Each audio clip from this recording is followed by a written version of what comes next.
Ki Demang Purbo mempersembahkan Tanah Warisan, karya S.H. Mintarja.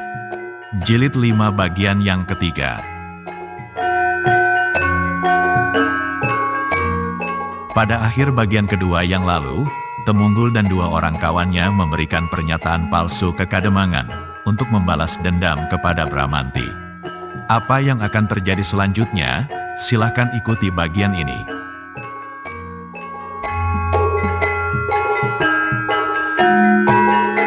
Biarlah anak-anak menyelesaikannya, desis Ki Demang.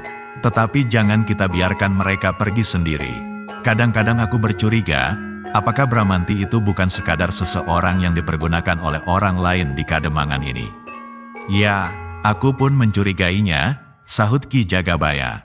Bahkan mungkin ia adalah seseorang yang sengaja ditanam oleh Panembahan Sekar Jagad, karena kebetulan ia orang Kademangan ini.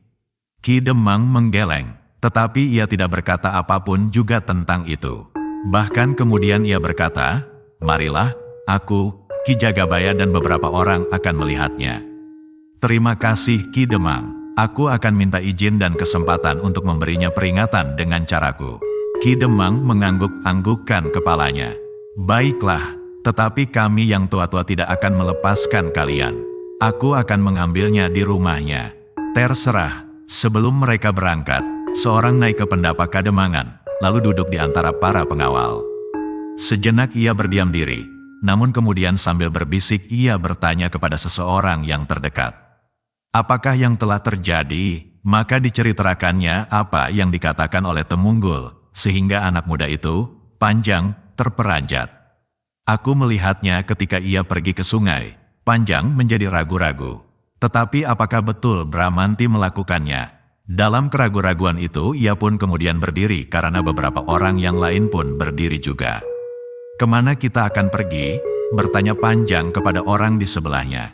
"Mengambil Bramanti," jawab orang itu. Panjang mengerutkan keningnya, tetapi ia kemudian diam saja. Meskipun demikian, ia tidak begitu yakin bahwa sebenarnya demikianlah yang telah terjadi. Tetapi ia tidak akan dapat mengatakannya. Begitu besar perhatian orang-orang Kademangan ini sehingga Ki Demang dan Ki Jagabaya memerlukan pergi. Panjang bergumam di dalam hatinya. Kenapa Ki Demang tidak memerintahkan saja salah seorang pergi untuk mengambil Bramanti? Namun sebelum ia menyatakan keheranannya itu, orang di sebelahnya telah mendahului. Ki Demang dan Ki Jagabaya bercuriga. Apakah tidak ada kekuatan lain di belakang Bramanti? Panjang mengangguk-anggukkan kepalanya. Pertanyaan itulah agaknya yang telah menarik perhatian para pemimpin dan bebahu Kademangan ini. Maka sejenak kemudian sebuah iring-iringan kecil telah keluar dari halaman Kademangan, berjalan dengan tergesa-gesa ke rumah Bramanti. Anak muda yang terluka itu pun ikut serta, meskipun ia masih harus dipapa oleh orang lain. Beberapa hari yang lalu, Ratri juga tergelincir di pereng sungai itu. Tiba-tiba saja Panjang berdesis. Tetapi itu adalah salahnya sendiri. Ia berlari-lari dan bekejaran di sepanjang tanggul. Kemudian ia tergelincir. Untung bahwa tebing itu tidak sedalam tebing di Gerojogan. Panjang mengangguk-anggukkan kepalanya. Namun kepalanya yang terangguk-angguk itu telah dipenuhi oleh bermacam-macam persoalan dan pertimbangan. Apalagi apabila ia menghubungkan Bramanti dengan dugaannya selama ini, maka apa yang terjadi itu sama sekali tidak masuk di akalnya. Meskipun demikian Panjang berjalan saja di dalam iring-iringan kecil itu menuju ke rumah Bramanti. Sementara itu Bramanti dengan nafas terengah-engah masuk ke dalam kandangnya. Segera ia menghempaskan dirinya sambil memijit-mijit kakinya. Meloncat sedemikian tingginya, terasa juga kakinya agak menjadi sakit. Ia kemudian berdesah. "Aku kira pasti masih akan ada akibat dari permainan ini," desisnya. Bramanti mengangguk-anggukkan kepalanya di luar sadarnya. Namun ia menjadi bimbang. Apakah yang sebaiknya dilakukan apabila sesuatu akan terjadi? Tanpa dikehendakinya, Bramanti menengadahkan wajahnya. Meskipun ia tidak melihat sesuatu, namun ia tahu benar bahwa di atas belandar itu ia menyimpan sebuah pedang pendek. Bramanti terkejut ketika ia mendengar langkah seseorang mendekati kandangnya. Kemudian sebuah kepala tersembul dari balik pintu. "Oh!" Bramanti pun berdiri sambil mempersilakan. Apa paman akan masuk ke dalam kandang ini? Ki Tambi tersenyum. Jawabnya, apa salahnya? Bukankah aku sudah sering masuk dan duduk di dalam kandang ini? Bramanti pun mencoba tersenyum pula, meskipun senyumnya terasa hambar. Apakah paman akan bertemu ibu? Tidak, kali ini tidak. Aku hanya sekadar mampir. Ki Tambi berhenti sejenak. Tatapan matanya tiba-tiba hingga pada pakaian Bramanti yang agak tidak wajar. Meskipun ia memakai kain, tetapi kain itu telah menjadi basah. Paman melihat pakaianku yang basah. Ya, apakah kau terperosok ke dalam parit? Bramanti menggeleng, tidak paman. Tidak hanya sekadar parit, tetapi aku telah terjerumus ke dalam suatu kesulitan. Ki Tambi mengerutkan keningnya. Apakah yang telah terjadi? Bramanti menarik nafas. Kemudian diceritakannya apa yang telah terjadi atasnya, dan apa yang telah dilakukannya. Ki Tambi mengerutkan keningnya. Hampir saja ia berteriak kegirangan. Dengan demikian, ia mendapat bukti bahwa Bramanti memang bukan orang kebanyakan meskipun caranya bercerita terlampau sederhana. Tetapi perhitungannya yang tepat, dan kemampuannya meloncat dari tebing tanpa mengalami gangguan apapun adalah suatu pertanda bahwa ia memang luar biasa, desis Ki Tambi di dalam hatinya. Paman, aku kira Temunggul dan kawan-kawan tidak akan berhenti sampai di sini. Aku kira mereka akan mendendam. Setiap saat dendam itu akan dapat meledak. Ki Tambi mengangguk-anggukkan kepalanya. Ya, memang mungkin. Lalu apakah yang akan kau lakukan seandainya mereka akan berbuat sesuatu atasmu? Itulah yang akan aku tanyakan kepada paman. Apakah yang sebaiknya aku lakukan? Melawan mereka? Sahut Ki Tambi. Mana mungkin paman, suara Bramanti melonjak, lalu nadanya merendah. Aku akan mengungsi saja paman. Aku tidak mau mengalami hal-hal yang tidak menyenangkan. Ki Tambi mengerutkan keningnya, kemana kira-kira kau akan mengungsi? Aku tidak tahu, apakah kau akan minta perlindungan Resi Panji Sekar? Terasa dada Bramanti berdesir, seperti keheranan melonjak ke wajahnya, namun kemudian wajah itu menjadi tenang kembali. Aku belum mengenal Resi Panji Sekar paman. Namun Ki Tambi justru tertawa, meskipun ia tidak segera menjawab. Kenapa paman tertawa? Tidak apa-apa, tetapi terserahlah kepadamu. Kalau jalan yang kau anggap paling baik adalah mengungsi, maka pergilah mengungsi. Aku bersedia mengantarmu. Bramanti menarik nafas dalam-dalam. Sejenak mereka berdua saling diam diri sehingga kandang itu menjadi sepi. Sementara itu iring-iringan yang mendatangi rumah Bramanti menjadi semakin dekat. Temunggul yang berjalan paling depan tersenyum di dalam hatinya. Ia akan mendapat kesempatan melepaskan sakit hatinya kepada Bramanti tanpa dicurigai dan dipersalahkan oleh siapapun. Bahwa sekarang hubungannya dengan Ratri seakan-akan menjadi semakin jauh adalah karena Bramanti itu pula. Aku harus membuatnya benar-benar jera, katanya di dalam hati. Bramanti yang masih berada di kandangnya sama sekali tidak menyangka bahwa ekor dari peristiwa itu, dan yang selama ini dicemaskannya, akan begitu cepat terjadi, sehingga ia masih saja duduk di kandangnya. Aku akan menghindar saja paman, terdengar kemudian ia mengeluh. Aku tidak mau menjadi kambing hitam di Kademangan ini. Lalu kau tinggalkan lagi rumah dan ibumu. Bramanti menarik nafas dalam-dalam. Aku menjadi bingung. Apakah yang sebaiknya aku lakukan? Jangan bingung Bramanti, lakukanlah menurut kehendakmu. Mana yang baik itulah yang kau lakukan. Mana yang baik menurut pendapatmu tentu. Aku bingung paman, kau buat sendiri menjadi bingung. Apakah kau akan berusaha mengungsi pula ketika aku mengatakan kepadamu bahwa pada suatu ketika orang-orang Panembahan Sekar Jagat mungkin sekali akan datang ke rumah ini? Aku memang sudah memikirkannya paman. Dan sekarang ekor dari persoalan ini akan mempercepat langkahmu meninggalkan rumah dan ibumu yang sudah tua. Bramanti terdiam, kepalanya tertunduk dalam-dalam. Namun sekali lagi di luar sadarnya ia menengadahkan kepalanya, memandang ke atas belandar. Tetapi ia tidak melihat sesuatu. Ketika Bramanti kemudian merenung, maka Temunggul beserta iring-iringannya menjadi semakin dekat. Mereka telah berada di ujung desa tempat tinggal Bramanti. Mereka hanya tinggal melangkah beberapa puluh langkah lagi. Kemudian mereka akan segera mengetuk pintu rumah itu apabila pintu itu tertutup. Seperti pada saat-saat Bramanti baru datang, maka kini mereka tidak hanya akan sekadar memberinya peringatan dan ancaman, tetapi mereka pasti akan berbuat sesuatu. Sekali-sekali Temunggul tersenyum sendiri. Ratri harus melihat bahwa aku adalah seorang laki-laki. Aku tidak mau diremehkan dan direndahkan. Ia akan mendengar, suatu saat aku telah berkelahi melawan Bramanti. Ya, aku akan minta kepada Ki Demang untuk berkelahi seorang melawan seorang kali ini. Aku akan mendapat kepuasan menghajarnya. Kemudian biarlah anak yang terluka itu melepaskan sakit hatinya pula. Dalam pada itu, di kandang, di halaman rumah Bramanti, Kitambi berkata, "Sampai kapan kau akan menjadikan dirimu sendiri itu menjadi orang yang paling hina? Kau adalah seorang laki-laki, berbuatlah seperti seorang laki-laki." Bramanti tidak segera menjawab. Sebenarnya di dalam dadanya sendiri telah bergolak maksud untuk lebih dahsyat lagi daripada sekadar sebuah pertanyaan serupa itu. Namun setiap kali ia selalu mencoba mengekang diri. Yang paling pahit bagi Bramanti adalah setiap tuduhan bahwa ia akan melakukan balas dendam atas kematian ayahnya. Sebab dengan demikian, maka maksudnya untuk menyatu kembali di dalam masyarakat kademangannya pasti tidak akan dapat berhasil dengan baik. Sehingga dengan demikian, maka jarak antara dirinya dengan orang-orang kademangan Candi Sari akan menjadi semakin jauh. Lalu, apakah dengan jarak yang semakin jauh itu ia akan dapat berbuat sesuatu untuk kademangan ini? Apalagi untuk mencuci nama ayah dan keluarganya. Karena pergolakan di dalam hatinya itulah Bramanti tidak segera menjawab.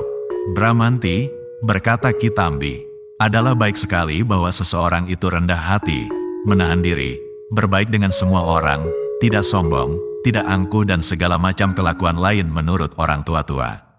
Tetapi apakah dengan demikian kita akan membiarkan orang lain itu berbuat sekehendak hati atas kita? Temunggul dapat berbuat sesuka hatinya, tetapi tidak melampaui batas. Aku tidak suka dengan perbuatan-perbuatan semacam itu. Ia mempunyai kekuasaan di kademangan ini, Paman." Oh, apakah ia menyangka bahwa kekuasaannya itu dapat dibuat apa saja sesuka hatinya? Bahkan menyalahgunakan kekuasaan itu, Bramanti tidak menjawab. Kepalanya masih saja menunduk. "Bramanti," desis Kitambi, "sebenarnya aku menaruh curiga padamu." "He," Bramanti terperanjat. "Apakah yang Paman curigai atasku?" Tidak dalam arti yang jelek Bramanti, tetapi sebaliknya. Bramanti mengerutkan keningnya. Ditatapnya saja wajah Kitambi yang menjadi bersungguh-sungguh. "Bramanti," berkata Kitambi kemudian, "sebenarnya aku menganggap bahwa kau bukanlah seorang seperti yang kau perkenalkan selama ini. Orang yang hanya mampu mengungsi apabila menghadapi masalah yang penting. Yang hanya dapat melarikan diri dan bersembunyi." "Aku tidak mengerti, Paman." Kitambi menarik nafas dalam-dalam. "Aku menangkap sesuatu padamu. Aku menjadi semakin yakin ketika aku melihat orang Panembahan Sekar Jagat yang terluka itu memandangmu seperti memandang hantu." "Ah," desis Bramanti, "Paman selalu mengada-ada saja." "Tidak, Bramanti, aku tidak mengada-ada. Aku hanya ingin memperingatkan kau bahwa keadaan kademangan ini semakin lama akan menjadi semakin parah. Selain kelakuan anak-anak mudanya sendiri, Panembahan Sekar Jagat pun agaknya akan mengambil sikap yang lebih keras akibat kelakuan orang yang menyebut dirinya Putut Sabuk Tampar itu. Nah, apakah kau masih juga akan selalu berbaring saja di dalam kandangmu dan hanya keluar apabila kau ingini sekadar bermain-main?" Bramanti tidak menyahut, tetapi ia menarik nafas dalam-dalam. Kitambi pun kemudian berdiam diri, seolah-olah memberi waktu kepada Bramanti untuk mencernakan kata-katanya di dalam hatinya. Sekali-kali dilihatnya wajah Bramanti yang menjadi semakin berkerut-kerut. Kandang itu pun kemudian menjadi hening. Keduanya saling berdiam diri, sehingga yang terdengar hanyalah desah nafas mereka, dan sekali gemerisik tangan Kitambi menyentuh jerami kering. Bramanti mengangkat wajahnya ketika ia mendengar suara ibunya yang terbatuk-batuk di dapur, karena asap kayu yang masih belum kering benar. Ibunya yang menjadi semakin tua, dan seolah-olah menjadi jauh lebih tua dari umur yang sebenarnya. Ibunya lah selain gurunya, yang telah banyak mengekang dirinya, dan ia tidak mau membuat hati ibunya semakin risau. Namun tiba-tiba keheningan itu telah dipecahkan oleh suara hiruk-pikuk di halaman. Beberapa orang telah memasuki regol dan bahkan sambil berteriak-teriak, "Jangan sampai anak itu lari." Kitambi dan Bramanti yang sedang berada di dalam kandang terkejut mendengarnya. Tiba-tiba saja keduanya meloncat berdiri. "Siapa mereka?" desis Kitambi. Bramanti termenung sejenak, namun kemudian jelas baginya, suara yang paling dikenalnya adalah suara Temunggul. "Mereka benar-benar datang," desis Bramanti. "Begitu cepat," sahut Kitambi. Bramanti menjadi bingung. Sebenarnya bingung, karena itu maka dengan suara gemetar ia bertanya, "Apakah yang sebaiknya aku lakukan, Paman?" "Terserah kepadamu, tetapi kau adalah laki-laki. Kau sudah tahu apakah yang sebaiknya dilakukan oleh seorang laki-laki." Jawaban Kitambi itu menjadi semakin membuat Bramanti semakin bingung, sehingga karena itu, maka justru ia berdiri saja mematung. Ketika suara itu menjadi semakin riuh, maka Kitambilah yang pertama-tama keluar dari dalam kandang. Langkahnya tertegun ketika ia mendengar seseorang berkata, "Itulah dia, itulah," namun segera disahut oleh yang lain. Bukan anak itu." Dan yang lain lagi, "Kitambi. He, kau berada di sini, Kitambi." Kitambi tidak menyahut. Perlahan-lahan ia melangkah maju. Sementara itu Temunggul berjalan tergesa-gesa mendapatkannya. "Apakah yang Paman lakukan di sini?" "Kami mencari Bramanti. Apakah ia ada di rumah?" Tetapi Kitambi tidak menyahut. Ia berjalan terus ke arah Ki Demang yang berdiri di depan regol. "Paman," panggil Temunggul. "Kenapa Paman diam saja? Aku akan berbicara dengan orang-orang tua," sahut Kitambi. Temunggul mengerutkan keningnya, tetapi ia tidak menyahut. Meskipun demikian ia mengikuti langkah Kitambi mendekati Ki Demang. "Ki Demang," berkata Kitambi, "kenapa kau bawa anak-anak ini kemari? Apakah dengan demikian kau sudah berlaku bijaksana?" "Anak itu perlu peringatan," yang menyahut adalah Ki Jagabaya. "Kalau dibiarkan maka ia akan membuat malapetaka bagi Kademangan ini. Apakah yang telah dilakukannya? Sebaiknya kau tidak usah ikut campur, Kitambi. Selama ini kami selalu menghormati kau. Tetapi selanjutnya kau terlalu banyak mencampuri persoalan Kademangan ini," sahut Ki Demang. "Aku adalah penduduk Kademangan ini, Ki Demang. Aku berhak berbuat sesuatu yang aku anggap bermanfaat bagi Kademangan ini. Karena itu, maka aku pun berkepentingan dengan persoalan kalian. Karena itu juga persoalanku." "Minggir, Kitambi," berkata Ki Jagabaya. "Kau akan mendengar nanti. Persoalan apakah yang tengah kami selesaikan sekarang ini? Tetapi adalah tidak pantas sama sekali bahwa kalian orang-orang tua telah membawa anak-anak dalam gerombolan serupa ini di Kademangan kita sendiri." "Bukan maksudku," jawab Ki Demang. "Aku justru ingin mengawasi apakah yang akan dilakukan oleh anak-anak muda ini. Justru karena aku tidak menghendaki bahwa persoalan ini akan menjadi semakin parah." Kitambi mengerutkan keningnya, namun kemudian ia bertanya, "Apakah yang telah terjadi sehingga kau perlu mengawasi anak-anak itu langsung?" "Bramanti sudah mulai. Apa yang dilakukannya? Bertanyalah kepada Temunggul." Kitambi berpaling, dan sebelum ditanya Temunggul telah berkata, "Lihat Paman, anak itu menjadi luka parah ketika tiba-tiba saja Bramanti melemparkannya ke tebing di samping gerojokan." "He," Kitambi terperanjat. Agaknya Bramanti telah mulai dengan pembalasan dendam yang sebenarnya. Ia menganggap ayah anak itu ikut membunuh ayahnya kira-kira 10 tahun yang lalu. "Pikiran gila," desis Kitambi. "Apakah kau kira Bramanti sudah menjadi gila?" Dengan demikian, ia pasti menyadari bahwa akibat perbuatannya itu akan berekor panjang. Seandainya ia benar-benar ingin membalas dendam, maka aku kira bukan begitu caranya.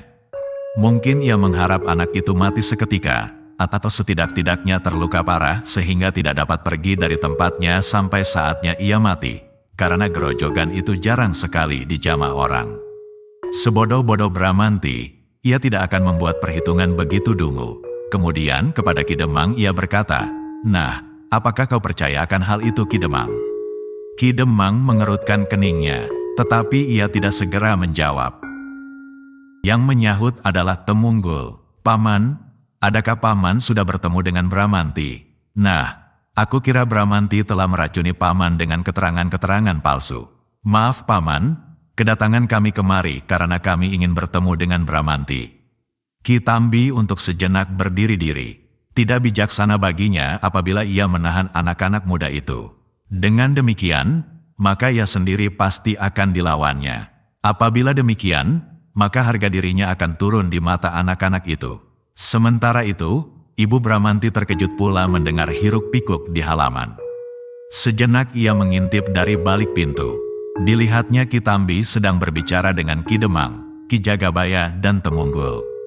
Namun terasa hatinya bergetar. Ia menjadi cemas bahwa agaknya telah terjadi sesuatu dengan anaknya. Apalagi ketika ia mendengar Temunggul berkata keras memanggil nama anaknya. "Bramanti, di mana kau Bramanti?" Perempuan tua itu menjadi gemetar, sehingga tubuhnya menjadi lemah. Ketika ia mencoba keluar, maka langkahnya pun menjadi terhuyung-huyung. Dengan suara tersendat-sendat ia bertanya dari muka pintu rumahnya, "Kenapa kalian mencari Bramanti?" Orang-orang yang berada di halaman itu berpaling. Ketika dilihatnya perempuan tua itu, beberapa orang segera memalingkan wajahnya. Yang menjawab adalah Ki Jagabaya. "Kami memerlukan anakmu Nyi Pruwita. Kami ingin berbicara sebentar." "Kenapa dengan anakku?" "Jangan bingung, kami hanya ingin sekadar menemuinya." "Ya, tetapi kenapa dengan anakku? Apakah ia berbuat salah?" "Tentu," jawab Ki Jagabaya. "Karena itu jangan ikut campur. Anakmu sudah cukup dewasa untuk bertanggung jawab. Tetapi ia anakku, satu-satunya anakku yang ada. Jangan ikut campur," desis Ki Demang. "Ki Jagabaya sudah memperingatkan, kau tidak terlibat dalam persoalan anakmu." "Tapi ia anakku." "Diam," bentak Ki Demang. Perempuan itu menjadi semakin gemetar. Kakinya yang lemah menjadi semakin lemah. Tetapi ia mencoba berjalan melintasi pendapa. Bramanti adalah satu-satunya anaknya yang ada di sampingnya. Sedang anaknya yang lain, menurut Ki Tambi telah terjerumus ke dalam dunia yang hitam pekat. "Sebaiknya kau pergi." "Pergi," berkata Ki Jagabaya pula. Tetapi Nyai Pruwita itu tidak pergi. Ia menyadari bahwa kebencian orang-orang kademangannya kepada suaminya sampai saat ini belum padam. Dan ia menyadari bahwa kebencian itu sebagian telah dilemparkannya kepada anaknya. Tetapi ia tidak pergi. Ia tidak akan membiarkan anaknya diperlakukan tidak baik. Ki Tambi yang melihat perempuan tua itu berjalan terlatih-tatih, segera mendekatinya. Sambil membantunya ia berkata, "Sudahlah, sebaiknya kau masuk saja Nyai." "Tetapi anakku," perlahan-lahan Ki Tambi berbisik, "serahkan kepadaku. Anakmu pasti dapat mengatasi kesulitan yang akan menimpanya. Jangan cemas, aku ada di halaman ini. Dan kau lihat Panjang ada bersama dengan mereka, sehingga kalau perlu aku akan minta bantuannya."